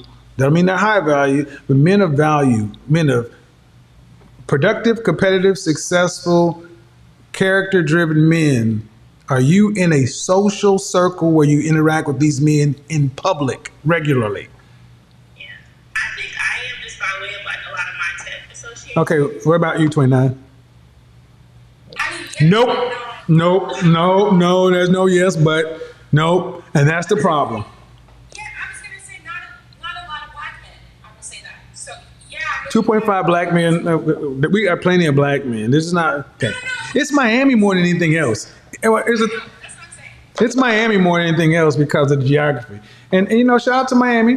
Well, all honest, I think that we both kind of represented the other side of that woman here that's not like so far gone on that modern spectrum. It is but I'm still concerned because there's more and more women talking about they're being overwhelmed with choice. You're really not. No, I mean, by what I'm saying is a lot. I talk to women every day, and it's like, well, how do you pick? How do you pick? I'm like, you pick from the if you're a wife, you pick from the husbands, and everybody ain't a husband, just like everybody ain't a wife. Yeah. Husbands don't move to Miami. Yeah. Husbands leave Miami. I feel like there's an illusion of guys that they're on the dating scene and they'll be in your face and entertain you, but they're not necessarily. You better believe. Next thing you know, they can hit it a couple times. You find out they man, please. I got stories. And then I was going to ask you, if only 25% of black women get married, right? That's the statistic. Uh-huh. Is it? I mean, when you're in a position like ours, do you take that gamble of still risking it for this 25%? Like, we already know all. What do you do? 26% of black women get married. What's the question? Do you risk getting married? Well, no, I'm not risking getting married. If you want to get married, I'm saying if the odds are already so low, Uh-huh. do you tell women to still focus on that, make that? Yes. The reason it's so low is because women aren't focused on it. The next lowest group of women is 54%. Okay, let me explain to you, and I got to get to the next group, okay? When you went to college, did you go on campus? Yeah. Okay, when you went to college, one thing that I noticed is we went as freshmen. Becky and you were roommates. Becky she went for Rush for Delta Delta Delta. And they was drinking and turning up in keg parties, and she was whole phasing, and they was acting. You was finding blonde hairs in the bathroom freshman and sophomore year. Freshman and sophomore year, you likely had a boyfriend or somebody you was dating kind of seriously, because a lot of black women don't want to have that reputation of being a hoe out here on the campus. Junior year comes along, Becky puts up the whole phase, and all of a sudden she comes in there with cookies and muffins and hanging out at the law library, over by the engineering school. She's hanging over where the guys who are future make money. She becomes a tutor or an RN or some shit. And in your junior, senior year, y'all are getting rid of your boyfriend because I'm about to graduate. You're gonna go here and I'm gonna go there. Maybe not you. You're gonna go there and I'm gonna go there. And I'm gonna be here and I'm gonna get my apartment. I'm gonna get my little Beamer. And they're like, they're trying to secure the dude, and y'all are going different. So this is the difference.